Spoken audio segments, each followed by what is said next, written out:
folks, welcome back to the Continental podcast here on the HCC channel. And I wanted to start the year with the same way I ended the year, and that's with getting Strafe Cole on to talk about a few different things, everything that's going on, and just kind of getting our perspective out there on things and having a mature-ish conversation about stuff and just getting you all up to date with what's going on. There's a lot of different development groups. There's a lot of different hearsay going on. And there's just so much going on at the moment, isn't there, Strafe? It's just sometimes these get well overdue. Hey, yes, it's quite a bit going on, and it's not even always easy to follow everything that is going on.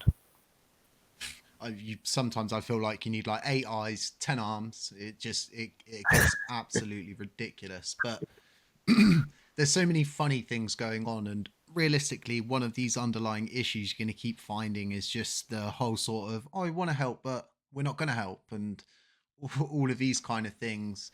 Yeah, for me, right, and Strafe, you can back this up. If, for example, there's all of these issues like Tax2Gas, Astroport, all of those different contracts that need fixing, we've got whitelisting, we've got all of the different things that need doing. Anybody can pick these things up, right? Anyone who's worth their biscuits on this blockchain can look at the situation, they can assess it and go, this is what we need to do. All I need to do is ask the other people that are working and trying to make sure everybody's working on different things and not everybody's like sort of overlapping with work. But there's such a huge sort of like issue where you've got all of these people like Genuine Labs, you've got the new LUNC development team, you've got the L1, you've got TCC are all working together, all working on the same repository. But there's always this one group, isn't there? The one common denominator out of all of it. Sure. I think the main issue is that they don't align with what we're thinking of the best way. That means working in a somehow safe and secure environment, and due to their beliefs, they treating this as kind of gatekeeping and control game, and so there have been chances, there have been options, a lot of options for things to work at, and let me be honest here, because I think nothing on the current plan is really something that is that new regarding the level 1. It's something that is either also proposed now by the L1 or something that could have been worked on if someone would have wanted to already. It's I wouldn't say it's confusing, but it's always something that needs to be dealt with, and it's taking time to do so. So yeah. But like I was saying, right, you've got all of these issues. So why aren't these people picking these up, Straff? Why would they want to not pick these up, not work with these people, and instead completely say, well, you should use this repo and the community should be responsible for auditing code? Me and you both know that that's never, ever, ever going to work. Asking the general public to audit code. Yeah. I think this concept of full permissionlessness on the core is something that is problematic, especially in an environment that Lunar Classic has, with a validator set that is partly technical, of course, but there's, at least from my perception, not that many people in there that are really understanding the core code, can read it to an extent to be able to review. There are, of course, also community members that can look at some code, but we also don't have that many people that are experienced in especially the level 1 core code that could safely review it. So from my point of view, it would come down to some internal reviews from the same group, maybe a different sub team in the group that is doing the code, and some others that are reviewing it. But I don't think it would work to push that to the community or the validators, because it's. Let me take a perspective from this where I look at what are the benefits from their side from having a system like this. For me, this gives them the ability to simply go and implement some kind of bogus update and then blame the community each time. Every time there's a problem, every time they've done something wrong or they've possibly tombstoned some random person's validator, that they then turn around and go, well, you're the ones who wanted to audit the code. You're the ones who are responsible for this. So therefore, it's your fault. It's not our fault. And this is all part of the road towards introducing a system as dangerous as this. It's insane. If everybody could just, for example, audit the code, why do we have checks? Why not just upload any code? Why not just implement any random code that comes by? Oh, yeah, this looks good. Everybody agree this look good? Yeah, go for it. No, It's werewolf stuff. Yeah, It's total werewolf stuff. There's a totally different issue with it, because there are some people in the community that are willing to, for example, KYC. I know that is a controversial topic, and some also confuse doxing with KYC. Or I don't think it is though. So I've just brought up a little window so we can actually kind of like give everybody who's watching and listening here an idea of like why KYC shouldn't be seen as something that is taboo to the chain, because it's not. KYC doesn't affect any holders who are here just as holders, right? Delegators. It's a developer to developer thing. So I've got the Tax2Gas implementation up for the LUNC development team.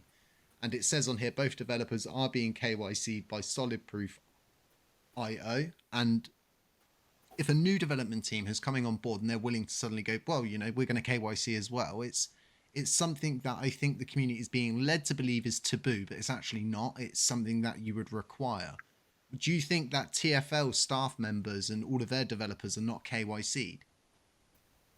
If I think that, no, they couldn't afford that, because they are a company and they need to know, who is working for them. They control the whole thing. But my point was, if you have anonymous code contributions, everyone in the chain of events that is KYC'd or known to the community, that would be accepting to review that code and say, yeah, it seems fine from my perspective, that would the people would turn to and blame if something goes wrong. So in fact, everyone that is KYC'd and reviews permissionless code contributions would put himself at a certain risk, I would think. It's going to put everybody at a huge risk. Sorry, my microphone keeps doing the auto mute thing during the podcast, so I haven't kind of got a hold on that yet. I should really get a new microphone. Going on a tandem. Stop it, Jay. The need for KYC between developers is it's needed, but the thing everybody thinks that being KYC'd, it means that these people are going to be publicly known straight away, their addresses, everything about them. It doesn't work like that. You get KYC'd and it's in the event that they do something wrong, then their details would be given to legal authorities, to lawyers, to build a case so they can actually charge someone. It's not. It's funny because a lot of people think as a holder it's something that affects them, but it doesn't. This is a development to development thing, like developer to developer. You as a KYC developer, and you're going to be KYC'd soon, right? Yeah, I am KYC'd. I'm just waiting for the certificate issue. So yourself wouldn't upload code from a non-KYC dev. And if you did, there would be a lot of work that goes into checking it and ensuring that it is working and it does what it's supposed to do. But at the same time, then, if something does go wrong, you're the person who's to be held accountable, right? at least with everyone else whose details are KYC'd, because everyone that reviews and accepts the code, even if the community says no, we are taking responsibility and governance approves it, when shit goes down, it is always that people are looking for someone to blame. And worst case, it's not those that cannot be gotten hold of, because they simply can vanish without a trace. And people have vanished. There's been so many people that have done a runner, have pulled rug pulls, and even people you thought that wouldn't do this did it. We've seen it. We've seen it many times, even down to very small people that I knew from the very beginning have eventually turned out to just go to themselves, fuck it. And they do a rug pull. They run off with what funds they can access, and whatever they can get out, they get out with. It's not, what people need to understand is that the human themselves, when times get tough, pressure gets applied, and you've got thousands of people jumping on your back, your mindset starts to change. Like, I don't know if you've seen the recent Andy's plane crash documentary, Strafe, and it's kind of a weird thing to put into context here, but that documentary goes to show just how quickly people will turn to eating one another in a survival situation. And that's what it comes down to with these things, that when shit hits the fan, people just disappear. It's just what they do. We've seen it so many times. You know, DK disappeared for what, nearly a year? Was quite a time. Yeah, very long time. I mean, I called him the hide and seek champion for a long time. And when they caught him, the title of my video was, you know, rest in peace to the hide and seek champion. It's it's one of those ones. So, Strafe, let's talk a little bit about your tweet before we start getting into the Tax2Gas and all of the other stuff, because I think this is quite important, the way you've broken this down. I used to do breakdowns like this. I used to really do this. I do mine in the form of like Trojan horse videos and stuff like that. But I think this is really good. The perspective you've taken on this, the research you've done, and the initiative that is behind this really goes to show that this is all some sort of like weird scam, or something weird is going on, and there's things don't add up. AI is being used and stuff like that. So yeah, you know, talk to us. Tell us what was going through your mind at this point.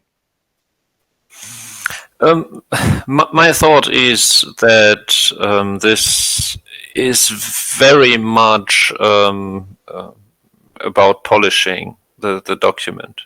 It's very detailed in text, and the part about the actual technical roadmap is, in fact, not that large, but it mainly contains things in terms of level 1 development that have been before in either some proposals, for example, of Six Samurai, or been discussed inside the community. My main issue was that it is really just focusing on centralizing, and that is why I said it's kind of the same thing they criticize. It's centralizing the whole chain behind an LA DAO with marketing, with L1, L2 official website, marketing, whatever. And so it's quite a bit strange to put that out in this way, knowing that the same people always claimed that L1 is trying to centralize and gatekeep things. So that was one of the point. And as you mentioned, AI, I have nothing against AI. I make use of it. I make use of GPT to support in text polishing and some things. But when it comes to a document that is presented to a community like this, and there are whole pages, a lot of pages that are most likely 100% AI, and even some accompanying texts to other points, also very likely, to a high extent, AI generated, then it's like showing we did such a huge effort to put this together, but in the end, putting some pages of ethos and guidelines and such things together by using GPT is not really something that takes more than 30 minutes. I mean, the whole document for sure didn't take 30 minutes. It was it was way longer, of course, but I don't know if you get the point that it's... Oh, I get the point, but I think what people listening might not understand is just how good AI is at doing this sort of thing, and you just giving it a very basic amount of information, and you can even get it to write in styles of another person. You can just merely take a clipping of something they've said before, and you can get it to rewrite things in specific styles. You can get it to be more emotional. You can get it to be more aggressive. There's lots of different things you can do, but the fact behind this is they're trying to use AI to make themselves look far more smarter than they are. It's simply, I think it's not correct doing it to this extent in such a vision paper that shall show that the team behind is suitable to, at least from what I read from the paper, to lead this chain. Because decentralization behind a DAO is still not really decentralization in that sense, because it's a LUNC Academy DAO which controls all the stuff mentioned in that paper. And so I think it's not a good style to use it to that extent in a public document. And it's quite obvious, because as good as AI is, it uses some phrasing and some wording. There's all sorts of different tools you can use, and merely put it in there. It can back engineer it back to what it originally was. There's methods, there's tools available. Now, these people, what a lot of people might not understand, I'll try and leave links that pop up during this video to older videos explaining the Trojan horse and the developers they list behind this. All of the accounts were created on the same day. These people have never voiced docs. They never will voice docs, even to the point of where, and if they're listening now, reach out. You want to do a podcast? Come on the podcast. I will quite happily sit here and speak to these people. I will quite happily do it and actually get a human to human interaction, but they're not going to do that. They're not going to voice docs. It's really as simple as that. And even to the point, I think, where I said, to them before, I've offered these podcasts, they've not accepted. And I've said, well, use voice deconstructors or use voice hiders or whatever you want. But no, nothing. Which would be interesting, because once again, tools readily available to back engineer something like that back to its original sound pitching and stuff like that. But what do you think about these guys not wanting to voice docs or anything like that? It's not this whole, and we'll talk more about the centralization behind this and where this realistically leads to, and it's dangerous to say the least. But the voices, why would you not want to voice docs? So as far as I understand it, the claim is wanting full anonymity, but I'm not sure how speaking in a space would really break this anonymity. It's so many red flags come through my head when someone says they don't want to voice docs. That's like a huge red flag. Like I get it if someone doesn't want their face to be seen and they don't want their name to be known, but your voice, like, how peculiar is that? Yeah, your voice. I don't think you can do much with a voice. Of course, you can use AI to fake some sentences or some speech, but after all, for me personally, there's not really a reason to not speak at all, unless you don't have the ability to speak in English or something like that.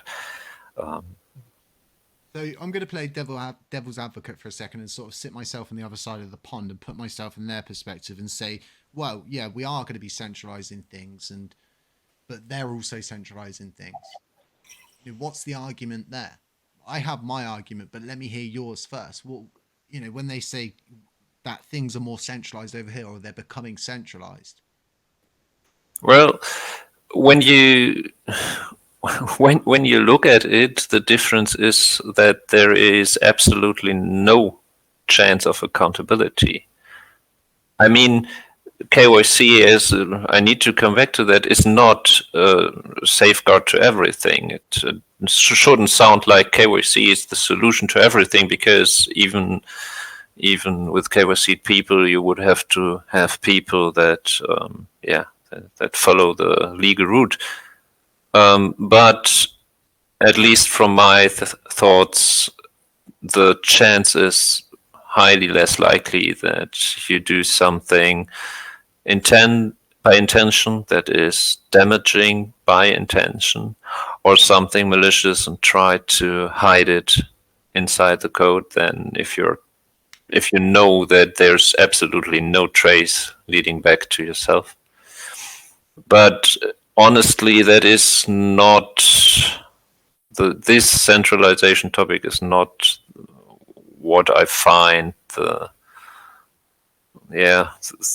most concerning. Concerning might be the wrong word, but there is no track record, not at all. And I've seen some discussion lately of people that said they don't like KYC and it should rather be the code that speaks for itself, looking very deeply into GitHub history and such thing. But we don't even have that. So centralizing, there is no full decentralization. Exactly. It's impossible. Let's look at Luna for a minute. Luna is centralized. It's centralized because it has TFL as its leading development team. They are a centralized authority behind that blockchain. So the blockchain is decentralized, but the development team behind it's centralized. And this is pretty much the same throughout the cosmos. So this whole sort of decentralized thing, it doesn't always work. But it's not even that way in Terra Classic, because we have governance, and governance can decide about the core team. So that's not the complete same thing. It is even more decentralized than, for example, Luna. 100%. Every code change that's ever been made has been approved actually by governance, right?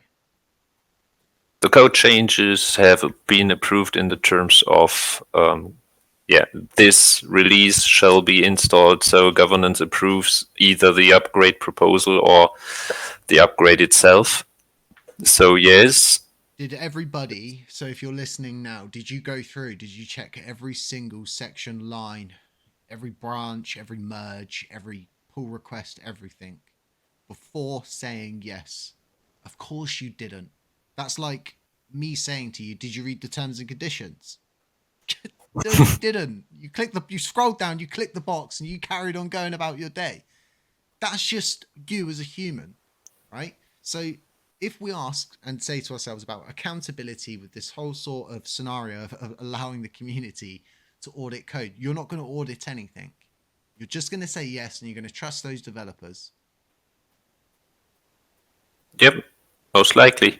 I mean, there will be some looking over it, and I'm not sure if they will fully review it. That's something I cannot answer. I wouldn't, just because of the reason I mentioned earlier. If I would review it, I would probably point out issues if I see some, but I wouldn't approve it. That's the main difference, because I don't want to approve code where I don't have either vast experience with previous contributions, communications, and collaborations, or am sure that this person was at least willing to provide his identity to a trusted third party, not someone on the chain, just some entity that is specialized in exactly that. I mean, let alone the communication and stuff like that you've mentioned in your tweet. I don't ever do content or videos that give these guys any airtime, if that makes sense. But sometimes a podcast like this is required to just kind of go over it. But the behavior of these people, even down to using racism and stuff like that, it's just like, Jesus. I read some of this stuff and I'm like, God, how do they, you've got to be a real sick-minded person to do stuff like this. It reminds me of going on 4chan when I was really young, or being on, I don't know, an online game, and there's some kid shouting the N-word throughout the whole game at everyone. It's like, Jesus, where do these guys get their brain cells? Yeah, behavior is an issue. I try the best I can to stay polite and careful wordings, but they don't adhere to governance either. Like, if you mean the Commonwealth, right? It's crazy. Just down to the fact that we had to leave it so long to get to the point of creating the new Commonwealth. We gave them, I think, almost 6 months to hand over the adminships, and they never did. And it's just, even now they can't, even to the point, right, of taking a spend proposal now and then simply going, this is HCC spend proposal. He's the puppet master behind everything. It's like, oh my God. Yeah, you should feel honored, because you're almighty. You have your hands in every team that tries to get spending. I honestly think if they've got like a headquarters, or this is some kind of company, I think they have a dartboard with my logo on it. I honestly think they do. They probably have like branded stress balls with the HCC logo in the middle. I feel like I am Voodoo these puppet. people. Yeah, I feel like I'm their Carol Baskin. I don't know if you've watched No. Tiger King, but I feel like I'm their Carol Baskin. So like a lot of the time, it's just everything is just, and it's because of HCC. Oh, it's raining here in Dallas. It must be HCC. Yeah, it's funny, because I know for sure that you wasn't even involved in that proposal, not even a bit, and then it's HCC team spend proposal. Literally. And I get it, right? I've got a lot of good ideas. A lot of my ideas have been utilized by people like Hexagon, and yes, I've worked to create the TCC group formation, right? But you can back me up here in this podcast, so it's not just me saying it in my episodes, right? I step back from that. I got people together that didn't want to form a team. They were worried about being targeted and all different things, right? And we've overcome that hurdle. It's at that point I step back and I go back to doing what I enjoy doing. Yeah, true. That's what you said. You will step back from the TCC, or you stepped back from the TCC to do your solo things, and it's also true that you brought the persons in the TCC in one room to form a loose group to better coordinate what we are doing, staying individual but still coordinating, and yeah. It's just these kind of things, folks. It takes time, doesn't it, Strafe, to actually do all of this behind the scenes. And I mean, a ton of work went into getting TCC formed. And the base idea was to just streamline communication, get everybody that needs to speak to each other and actually does actual developing on actual code together. And like even now, right, if I just flick over the screen to this Tax2Gas, seeing the LUNC development group taking initiative to do the Tax2Gas, this must feel great for you, Strafe. Oh, I like it. Yes, it's great, because while I did some code on it and tried to prove the concept is working, it's way too much for a person like me alone to make the whole implementation, sort out all the kinks and improvements. So I'm really glad that those devs stepped forward and said, we'll do this, we'll draft a proposal, we'll look into Terra Classic. So, as I said, if the community approves them for their spend proposal, I will support the development. But yeah, after all, I'm still a voluntary contributor, and it's their proposal, and they will sort it out. So that's good to see that we are getting more developers that finally want something that they can do. Yeah, it's so important. There's another 2 developers in this LUNC development group, and what we're thinking is they're also going to pick something up, and it's all about, right, because you can get as many developers as you want from as many different chains. It's going to take them at least like 3 weeks to a month to assess the chain and to like find out what's going on. What was the issue with Genuine Labs at first with what they initially posted, right? Is a lot of it was already done, wasn't it? Yeah, it was something they had ideas or were proposed ideas to take on that, yeah, to a great extent already had been tackled, and so they communicated. They found out where their place could be with the end-to-end testing, which is something that is really good for all future development. And I think, yeah, when they show the community that they delivered what they promised, then they can surely be utilized in the future to help with different tasks. It's great. Honestly, it's great to see this, that because I call this, so what I'm referring to all of this stuff with like Moon Rabbit, it's a narrative, and they push the same narrative they always have. They just rebranded at certain points throughout this narrative. But the narrative being pushed all the time is, oh, there's no developers. Oh, no one wants to work on J. No one wants to do this. No one wants to do that. But it's not like that. We have developers. We have people. We just don't have streamlined manners of working. There's like no good way of doing this, and we've gone back to the rudimentary sort of caveman style of proposing work and getting paid for it. There's just been a difference in getting paid a bit at the beginning and maybe a bit at the end, or all of it at the end. It's other than that, it's still the same thing. So yeah, in my opinion, it is regarding the development. It is.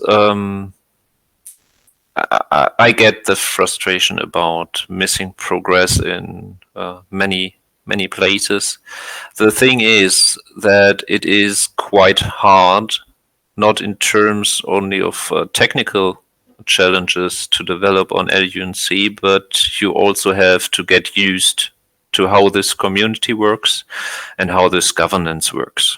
It's certainly something that many developers might not be used to, especially the community and the communication.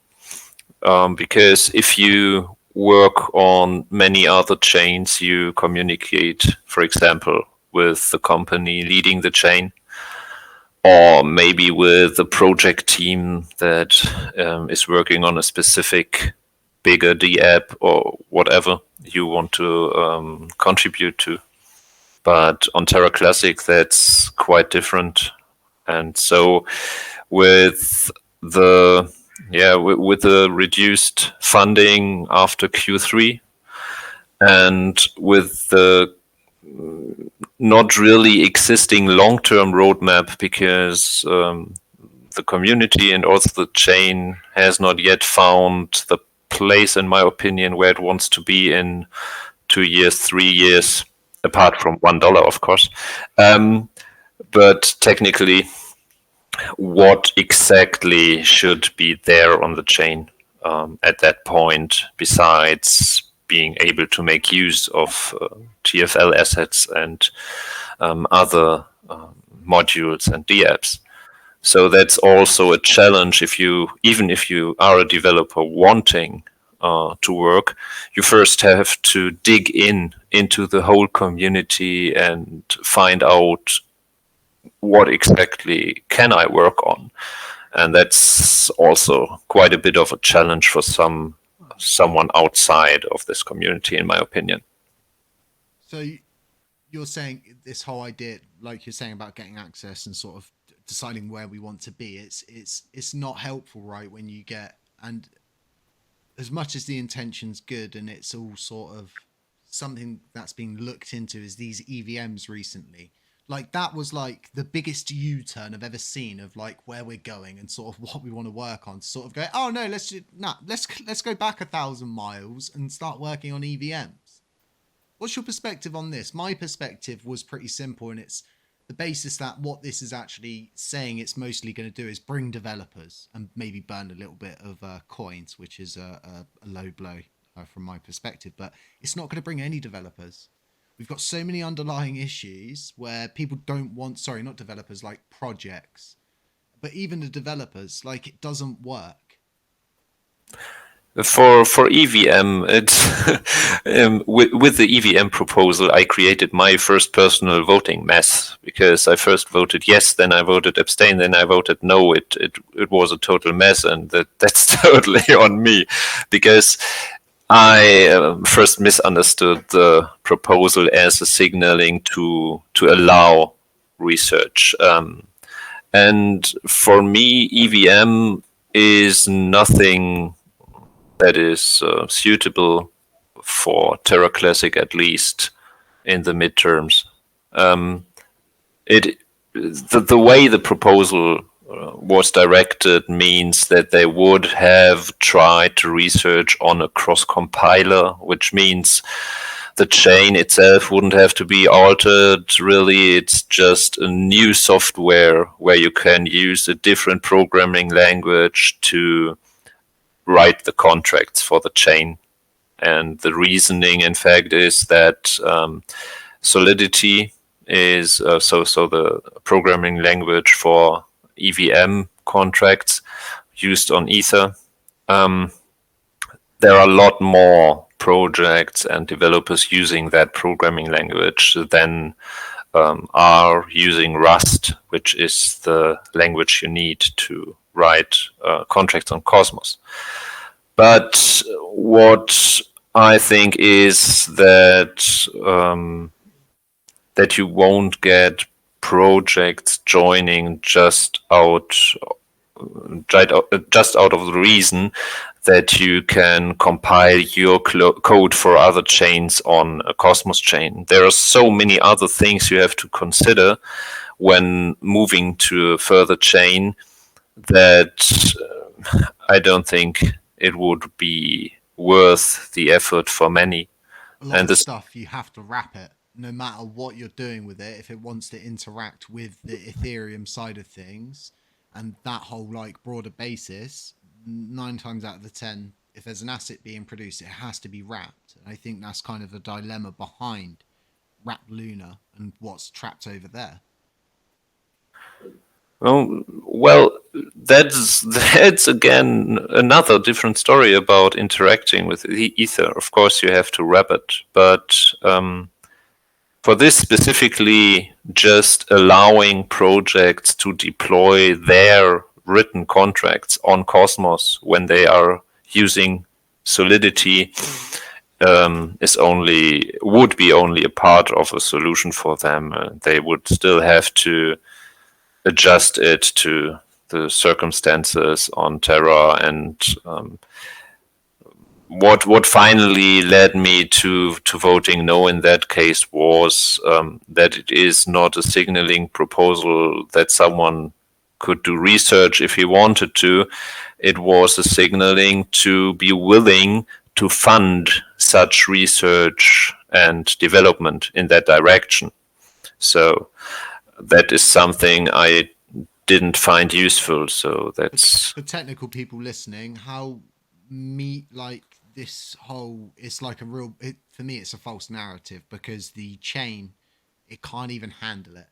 Like, it doesn't have the capacity to be able to utilize something like this. We've already been through a update where people didn't have enough memory, right, on their nodes, where they had 32, you needed 64, and it's not something like they spoke about going through and pruning smart contracts.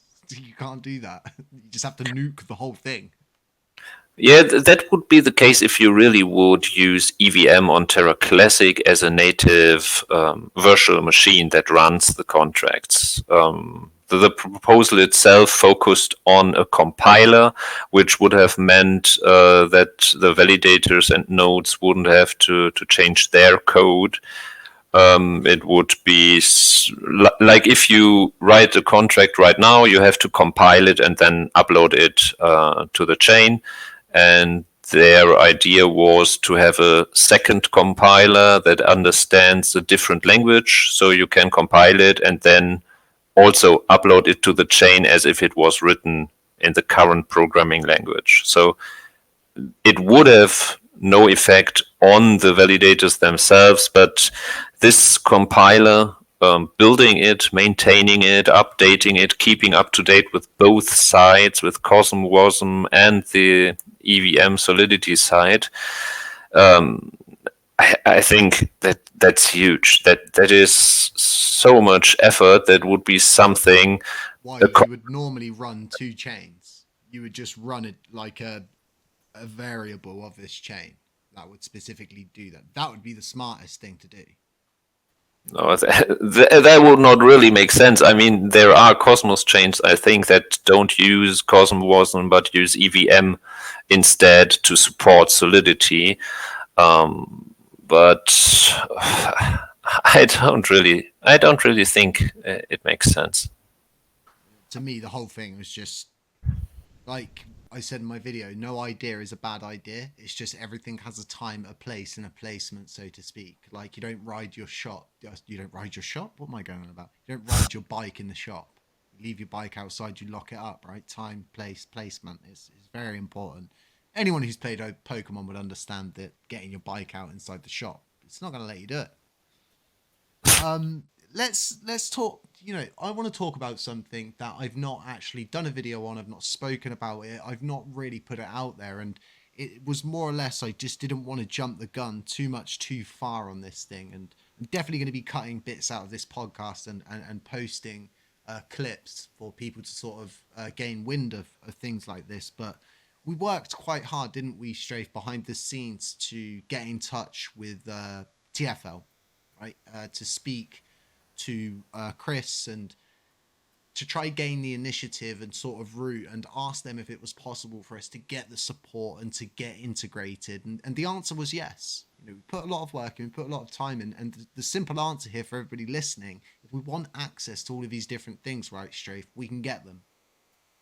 Yeah, we have to make the prerequisites happen. That's something that Frag is working on. That also Genuine Labs is partly working on getting the prerequisites to allow enterprise, for example, and the things that have to be done for that needed to be researched, and so it's obvious what the best source for information of that kind is, and so I hope that with one of the next upgrades we can start using some of those tools, and with SDK 47 then even more of those tools, so at some point we can benefit from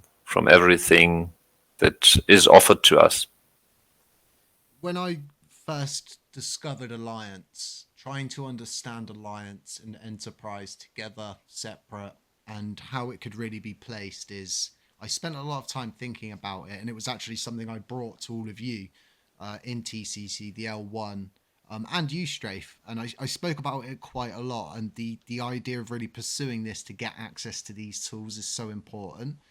And a lot of the times you think to yourself, especially myself, when I think about stuff like this, is can we really go up the chain of command that high to get to the horse's mouth, to actually speak to them and, like I said, gain the initiative of whether we can do this or we can't do this? It was insane to say the least, because the big issue here in Lunar Classic is there is no central authority. As much as anyone would like to create the narrative that there is, there actually isn't. There's nobody. No So official representative, and everyone that says there is either wrong or lying. and a lot of people said they were. I'm not going to name people, but specifically, a lot of people said they were. A lot of people tried to, in my opinion, privatize the connection for their own gain or something like this, which is something I always hate seeing, that when someone gains a connection, they just keep it to themselves. They don't sort of make a group, bring everybody else into it, and sort of, for me, it's all about relevance, and the relevant people that need to be there, and those that are just sort of people who just speak loads of nonsense but lack the technical understanding of how to implement such things is so important. Now, alliance, it's in itself is a totally separate thing from enterprise, but they all work together. Getting access to all of these tools, right? And let's play devil's advocate here, and let's say the SEC get Duquan, he gets deported back, and the worst case scenario is things start to go south, right? If we get access to these tools initially, Strafe, we've got them, don't we? They're open source. We can do whatever we want at that point. They are open source, but digging into it from the beginning would, of course, be quite a waste of time, because there are maintaining parties that seem willing to deploy or interact with Terra Classic. So we should make use of that. And yeah, if, like you're saying, worst case scenario happens that all this is abandoned, there are for sure teams that are taking over open source projects and continue maintaining them and deploying them. So that's something that is not tied to the immediate success, I would say. And how well this technology works with what we've got. It's impeccable stuff. It's stuff you as developers and the L1 and all those different people, they understand. They understand the language, they understand the technology, and they understand kind of how it should be used, utilized, and the sort of use cases that you can create with this. But us right now, right, if we look at the paid per job and the sort of the ups and downs of that and the arguments from the left, the right, the middle, um, labor market is just an advanced paid per job. So getting access to that right now, moving forward, for me is a no-brainer, because we just don't have a tool like that. We tried to create a tool like that and put it forward. People don't accept it, so maybe they'll accept a tool that's centralized under TFL instead. It's yeah. Yeah, maybe, but yeah, for sure, it would make life easier to have some tools like that, for not only for L1 dealing with such stuff, but also for projects making use of it, or the DAO features that are offered. So it would be a big benefit. Of course, always keeping an eye of what actually is the benefit and what the drawbacks are, because simply hyping because it's currently something people speak about would probably be not the best idea, without looking the drawbacks, especially Well, in. if you look at it for face value right now, the drawbacks could possibly be with Alliance, because Alliance works on economic agreements between two chains. If, for example, we give too much but don't get enough, that could be a downfall. But I don't see any downfall with payments. I don't see any downfall with labor market. I don't see any downsides with the DAO system or the treasury system. It's just all stuff we really need. We need stuff, right, that people can use. So if there's a treasury system, there's a DAO system, there's a payment system, there's a labor market, you can create a project from labor market. You can set up your treasury with treasury. You can create a DAO using the system, and you can use the DAO to manage the project. And for me, I start to see all of these different possible routes that the individual person can take. So you do have these people that are not so technical, can actually fulfill these ideas that they get in their heads. These are the kind of like routes I'm trying to foster in and bring forward for this blockchain.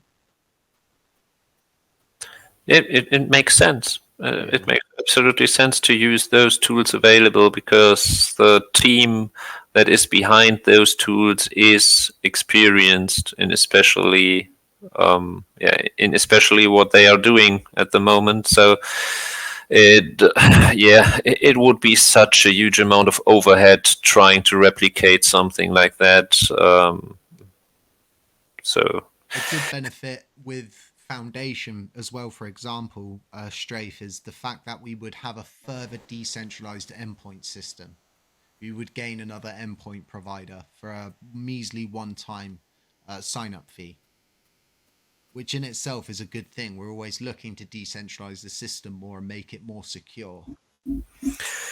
further endpoints for sure would be good. It's all depending on the conditions when it comes to the time, I guess. And I think there are already some foundation endpoints. They are using them for other chains for their station already. And at some point, if they want to fully support LUNC with station V3, with at the time when the mobile comes up, which is extensions out. We I mean, because mobile is one of the things that is probably most widely used, and so the switch to V3 on mobile will probably be one of the major changes that will occur for Terra Classic, with also some challenges probably.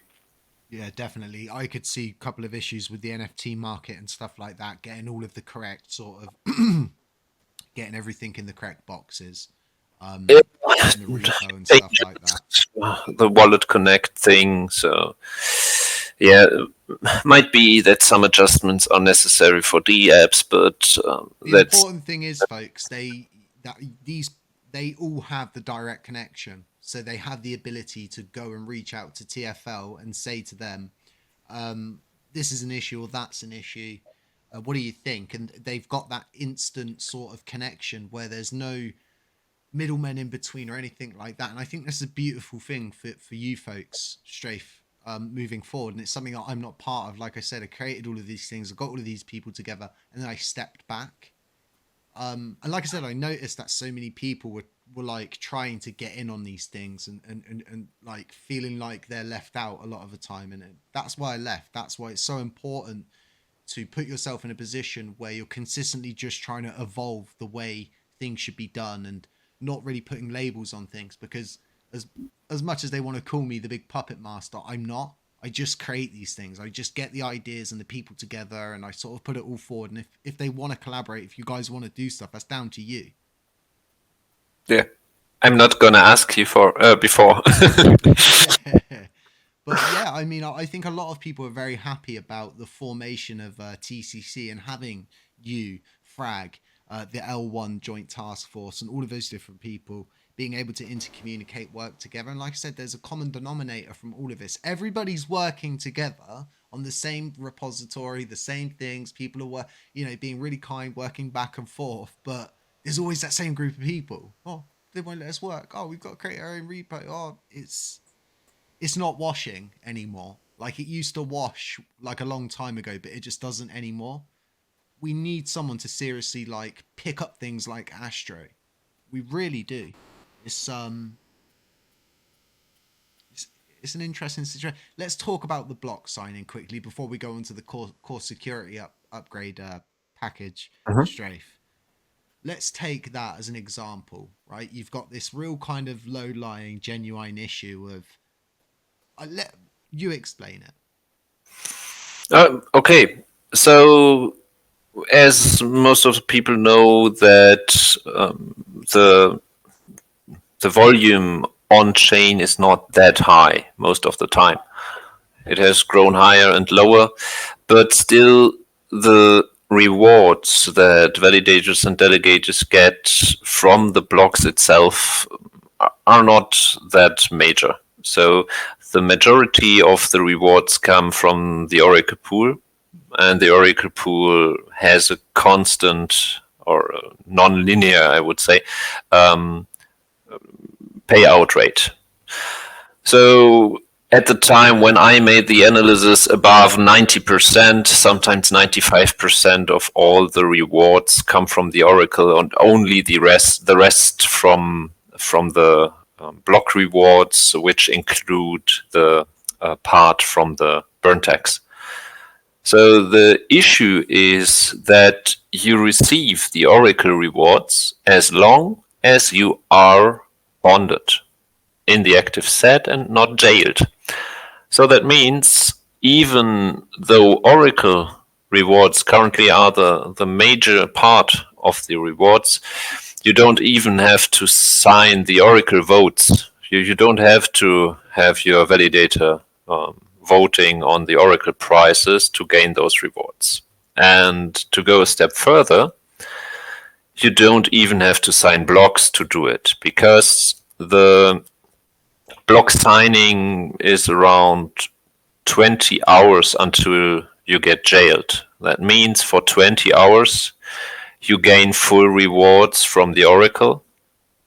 Then you get jailed, get slashed by, I think, 0.01% of the holdings, and you can unjail after 10 minutes, and then you receive full Oracle rewards again. And for Oracle, it's even higher. The jailing time for not voting on the Oracle is around 28 days. So that's really a misalignment, in my opinion. It is constructed around the fact that Oracle only was a part of the rewards prior to the crash. And so that's something that should be adjusted sometime in the future. First, I think by revisiting the slashing arguments, raising a bit the time until you are able to unjail after you have been jailed, and also reduce the time you are allowed to not vote on Oracle until you get jailed. But at a later time, we at least have to think about making the Oracle reward distribution depending on taking part in the votes or in the block signing, or both, because it's not really fair currently how it's. No, of course not. You're not being punished for something you should be punished for. Yeah, you should continue to get rewards until the system it jails you and it doesn't reward you for actually voting. I hope. I tried to analyze this 3 times by now from the code, and I hope I haven't overlooked something. But from my knowledge, you don't have to vote and you don't have to sign blocks as long as you are not jailed and still are bonded. You get full Oracle rewards. And the rewards, quote me if I'm wrong here, Strafe, those rewards vary, don't they? Depending on what the block. The Oracle itself does not vary. The Oracle is really constant. It is calculated by around 40% per year. That is broken down to one wine signing period, which is 5 blocks. So each 30 seconds, the system checks the balance in the Oracle pool and distributes 0. whatever percent among the validators by their voting power. So it doesn't do further checks on block signing or Oracle vote participation. I was just doing a double check my side as well on the docs. Yeah. What varies is, of course, the block rewards, which also is not that fair currently, because there is 3%, around 3%, going to the proposer of the block, and the rest is going equally to all validators by voting power. This is fine normally because it contains only gas fees. But for Terra Classic, it's quite different because it also contains a bit of the tax, the 10% of the tax. So that means when you propose a block that contains a transaction that, for example, sends 50 billion around, then you got a lucky punch because you get 3% extra rewards for your validator and delegators. Yeah, that's the bit I was on about, Bit of where a it gamble, varies. but it will change with SDK 47. Thank God. It's one of those underlying issues that people don't either know is there or they're using it to benefit them. And for people listening wondering just how deep sometimes the narrative and conspiracy goes, doing a check on a specific wallet that's going around leads back to some of the top validators on this chain that are pre-crash validators. Pre-crash, there was just after the crash, there was like 66 validators, if I'm right. Like they were raking. I can't imagine we could figure it out, I'm sure, but I can't imagine how much they were getting in commission throughout all of that time. Can't imagine it. I think the most time and the most gain was created directly after the crash time, because while staking wasn't open, I think the reward distribution never Stopped. stopped. So It just everything stops, but the validators getting rewards. really a small set of validators that got funds back then. But well, the chain crashed and those validators stayed. So that is how it is. So maybe some decisions could have made to be made differently regarding reopening and such things. But you can always say that looking back, and at that time when you were there, at least there were legit reasons to do it that way. So yeah. Lots of little issues that need correcting, and we've got these people that are working away on these like loads of different issues, taking the initiative, and then you've got the narrative, which is just doing what the narrative does and pushes the narrative, which is just insane at this point. Strafe, let's talk about the Terra Classic core security upgrade package. Let's sort of go through and try and explain as best as we can to people realistically what this is all going to achieve. I know people are probably interested in what it all means and the breakdowns, but let's talk about where it's going to get us, what it's going to allow us to do. I think that's the more important point, and the points that people can take away to reflect on and tell other people that, hey, look, go listen to this, go to this minute, and this is sort of what this is all going to lead to. Because what I've been saying is this is a lot of work that goes into getting the system ready to be able to be interactable with all of these new tools and features that are being made available to us.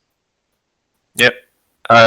Mainly, not everything from it, but when you look at some features, for example, I don't want to confuse it now again, but either Enterprise or Alliance, one of those two has a requirement of a WASM or of the IBC upgrade. I'm always confusing that right now, but it's so much to look at. So we at least have the requirement of 0.47 for the Cosmos SDK, because that's a dependency. And I think we also need to update the WASM, so the virtual machine for contracts, to be able to use that part of the tools. The Enterprise, from my knowledge, wouldn't need those specific updates because they only are making use of IBC and so-called IBC hooks, which Frag was working on and Genuine is also testing. So from my knowledge, enterprise would be the first that could be usable before those major upgrades. But if you want to use some other of the tools, and I think also Alliance, then you would need the update first. And that's one more point. I have seen some huge criticism on the upgrade package because it's claimed that it is a bundle of several jobs that would have needed to be proposed separately and also paid separately. But you have to always keep in mind that many of these things are interweaved. So in theory, yes, you could upgrade the WASM without altering the SDK, but it would create some good amount of overhead. And doing it in one step, upgrading the WASM, the dependencies, the SDK, it simply is.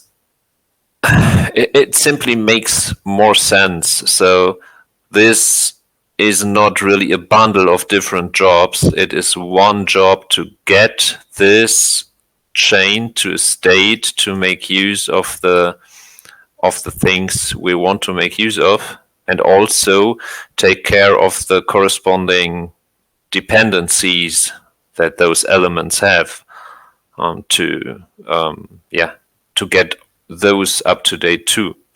So it doesn't really make sense to take on one and completely leave out everything else. Yeah, this all needs to be done together in a unified fashion as much as you can. Break it down into portions, just like you can cook a dinner and then serve it all on different plates. Ultimately, you're still gonna have to do it all together. It's I have a quite a good analogy. I think. Imagine your car needs new brakes and new tires. Would you drive it to one of the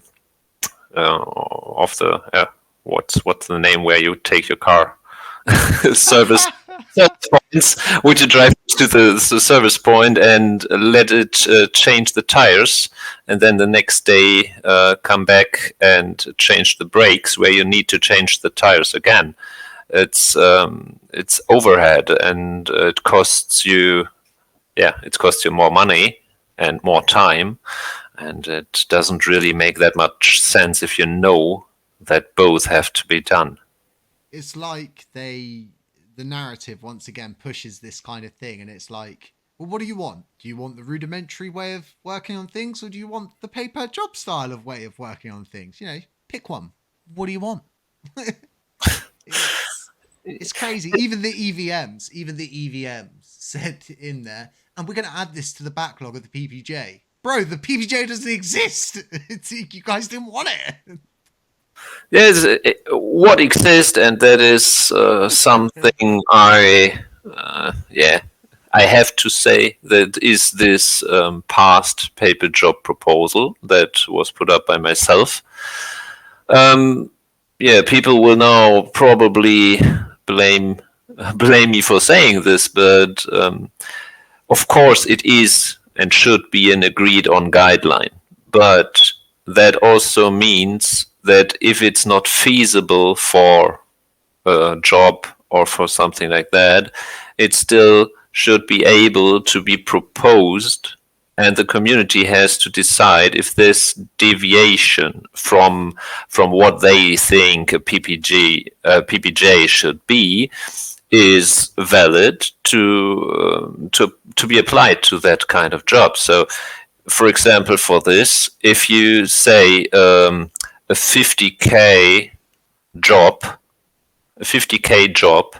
with around 11 weeks of time assumed by the proposer should be completely paid after completing everything, then you put a huge one-sided risk on one party of the equation.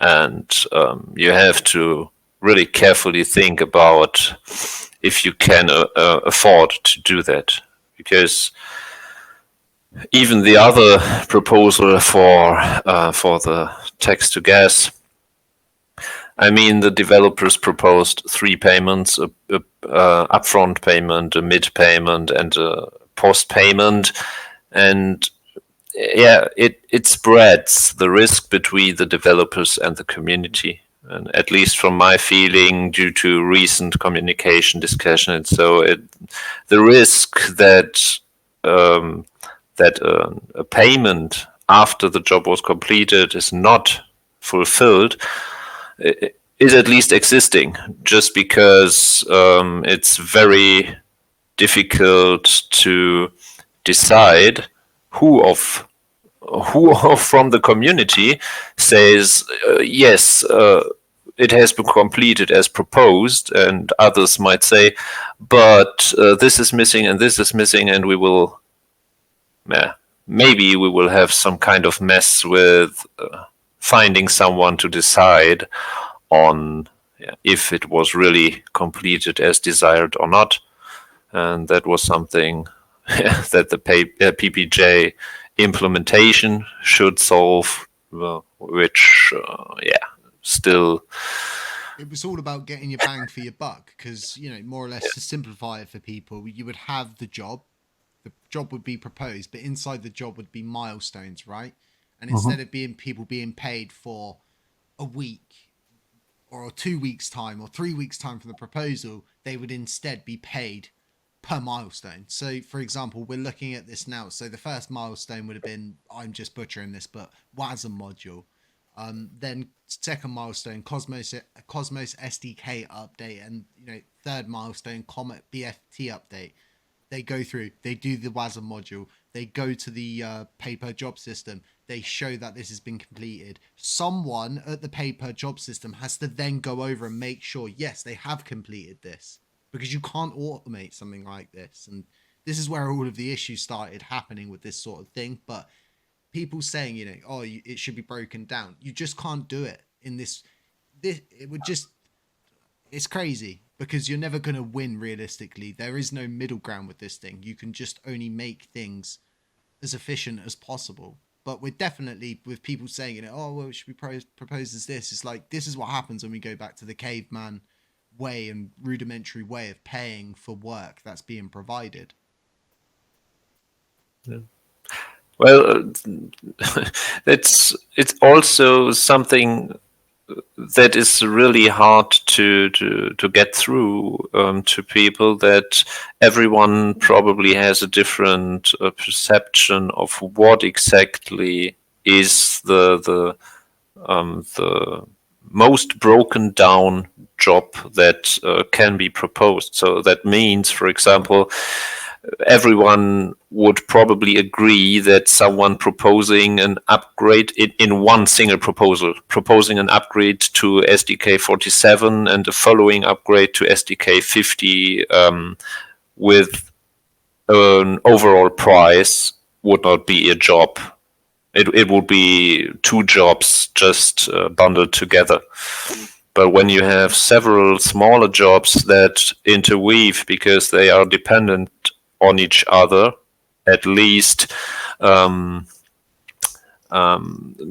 forcefully depending, but would create overhead and additional cost and time if they are not pursued at the same time, then that's, at least in my opinion, something different. Then it is something that you could break down into smaller parts, but it would not make sense to do it, even for the community, not only for the proposer. Yeah, it's just we're to be quite honest, right? What they're asking for is 51k for the work that's going to be done. In my opinion, you're getting your bang for your buck here. I've been around for almost 2 years to know that this is a good budget and cost structure from my point of view. But what do you think? Yeah, for me, that's a very, very difficult question for me, because I have always volunteered here. So I have never really made a quotation of work that I have done and compared it compared it to other proposals or proceeded work, because it wouldn't make that much sense. But the thing is that it was proposed to complete a specific job. That's the point here. It was proposed to do a specific job with specific included work for a specific amount of money, and not for time that is worked. So that's a huge difference, because it is mentioned in there, I think, that it can take 2 weeks, or what was it, say that it could be extended depending on challenges or whatever.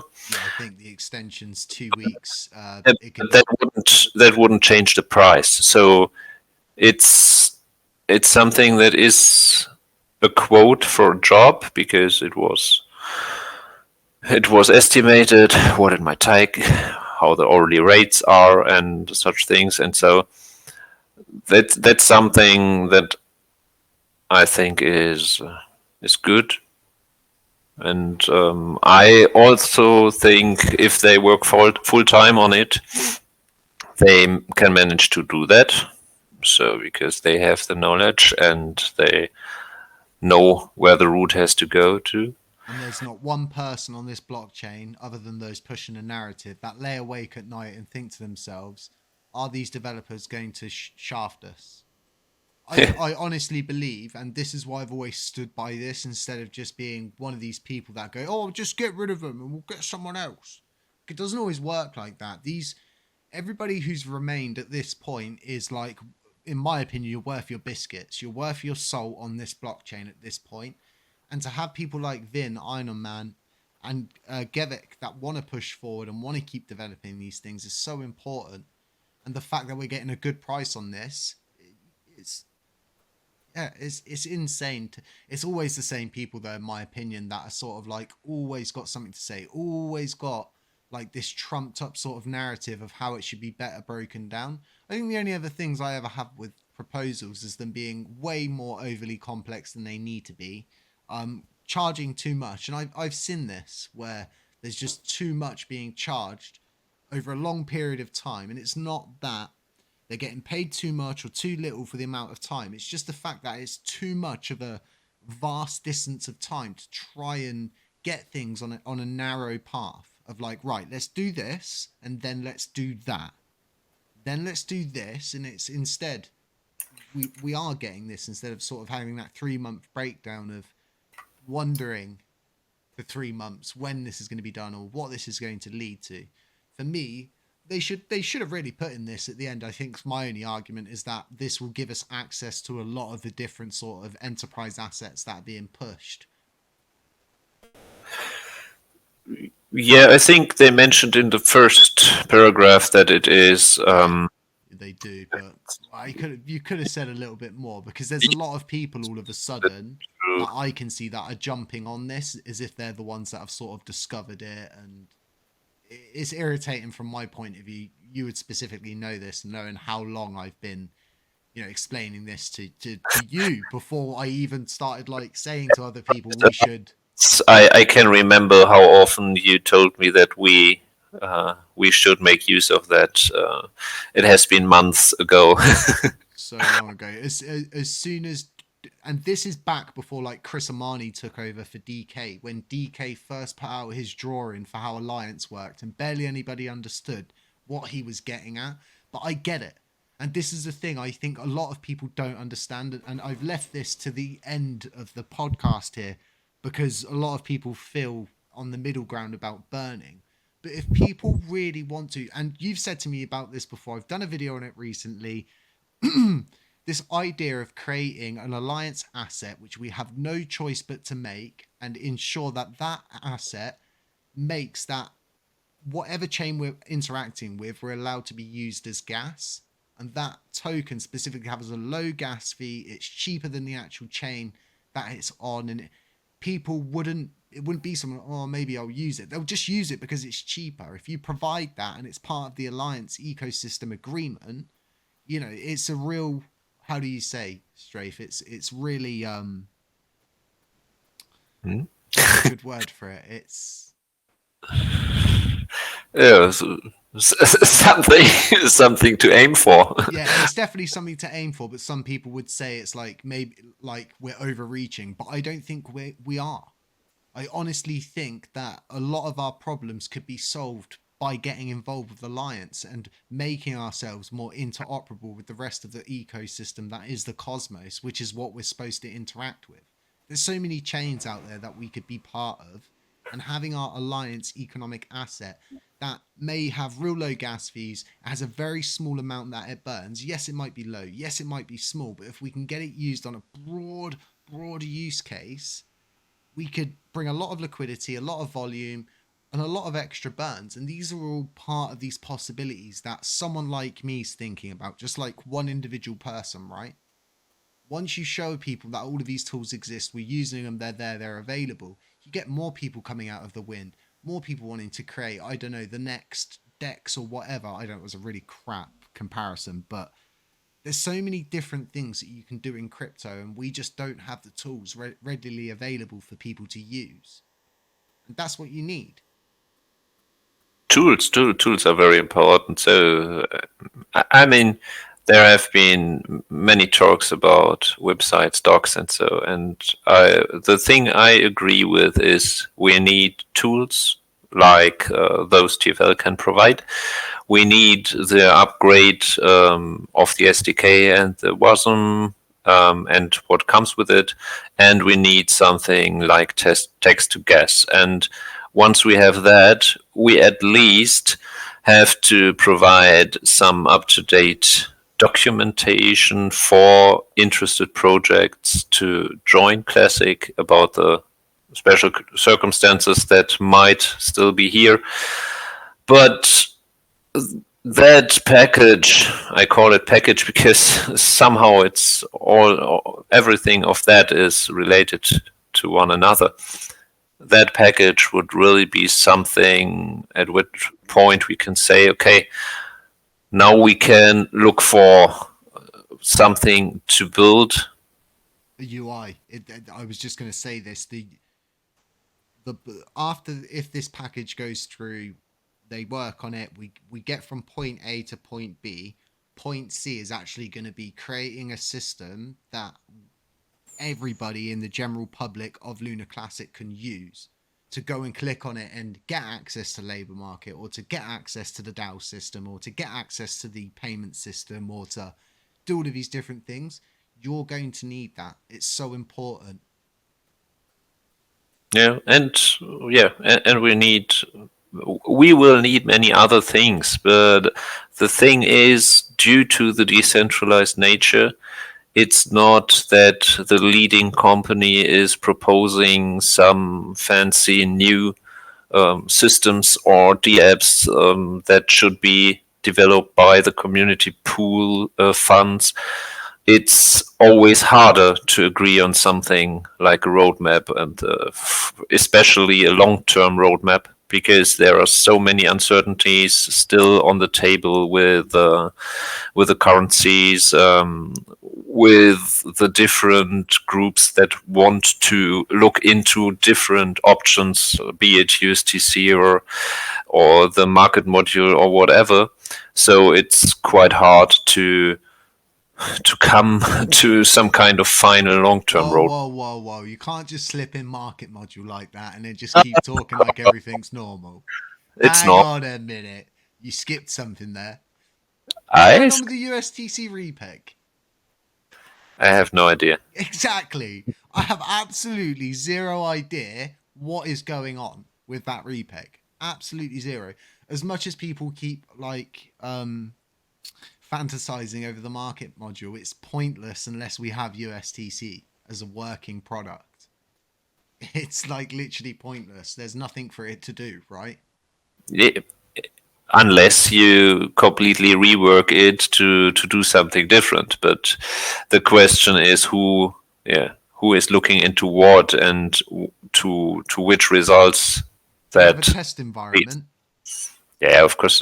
So we have a test net. The used TCC test net for especially such cases is not yet set up, I think. Everyone was probably listening then thinking, oh, they do have a test environment. No. No, for USTC especially, no, but everything Oh, I've got tears in my eyes. I mean, everything around the market module, a test net, a rudimentary test net that is only for testing the functionality is spun up in an instant because you can do it locally. When it comes to integration testing with DApps or interfaces, then you need a bit more effort because you need multiple nodes that are accessible from the outside. So the question is, at what point does it make sense to have a full-featured USDC testnet? Probably at that point where you have something that you could test on it, I would guess. Something to test on it. You're funny. You are funny. From my opinion, from my perspective, like the first thing you would do if you're truly following a repeg would be to patch the holes in the bucket. And the commission coming out of the Oracle rewards pool is going to prevent any repeg effort. Period. As far as I know, right, folks, and this is why I sort of brought this up. Well, mainly because you brought up the market module, but is we just don't know. Like everybody's going, what's going on with the repeg? We don't know. You just don't know. Like literally, don't know anything. As far as I know, they were speaking to CEXs, but it's been 7 months. Yeah, I don't know. I think it's still the waiting phase. I think there have not been any results from that direction. Yeah, the Halfen event is coming fast. It's January 19th now. It's going to happen around April. The big runs normally happen from that point to around a year. If we look at the historical record of it, shout out to my recent video, what will the BTC halving event do, what to expect, go back and listen to it. But we're coming into a point which is kind of like point critical for our blockchain. And me and you have spoke many times, right, Strafe, about this fork in the road. We're going to get to a crossroads at some point. And we're going to have to decide what to do. And up until that point happens, and until it hits, we need to get access to as many tools. We need to get access to as many different chains as we can. We need to develop as much as possible.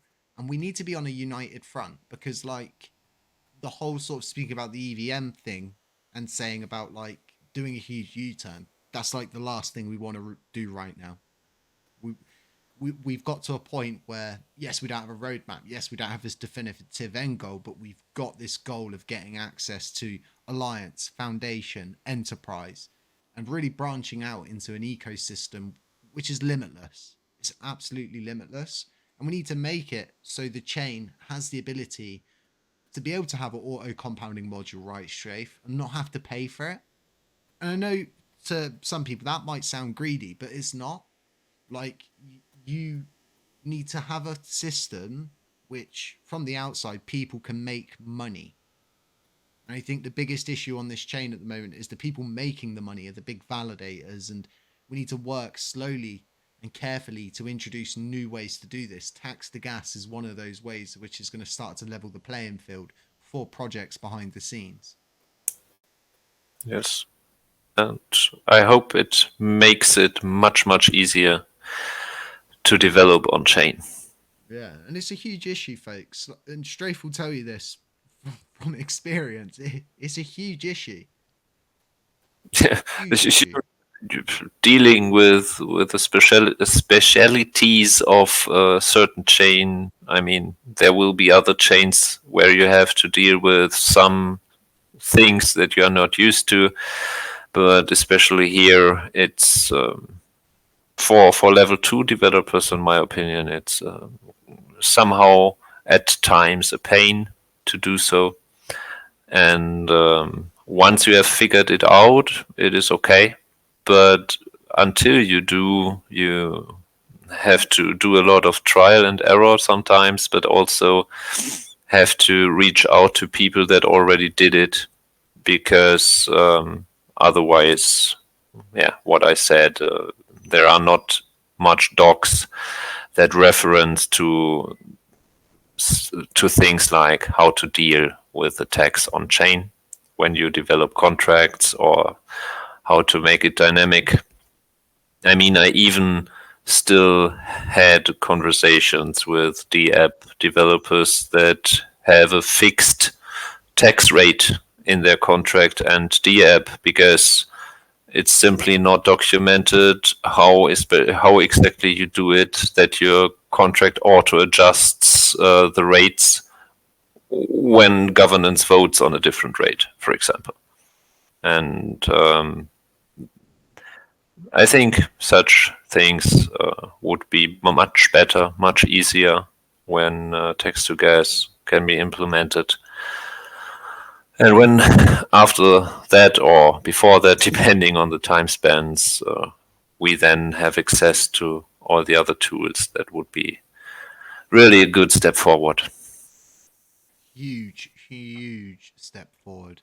Just getting support on V3, which is the new station build, it's huge for us. We're using as much as we can from around us, but there's so much more that can be done, and we need to see more people like the LUNC development team, more people like the Genuine Labs team.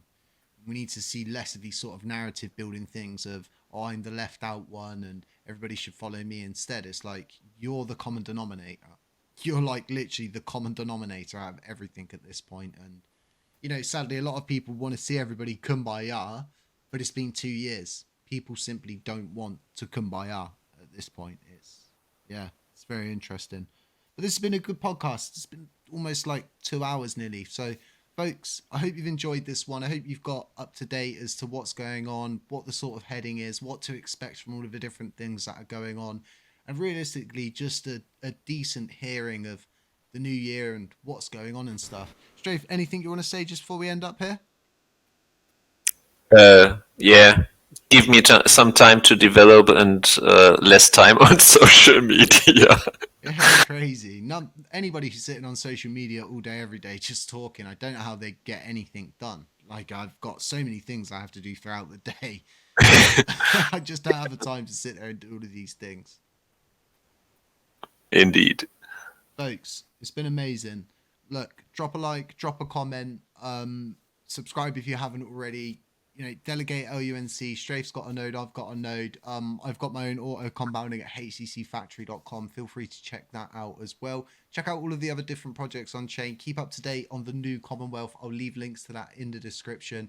Anything else we've sort of covered here, I'll try feed links in for all of you folks. But other than that, stay safe, stay safe, stay safe, stay safe. It's been a long podcast. Stay safe, stay humble, stay aware, and as always, we'll catch you in the next one.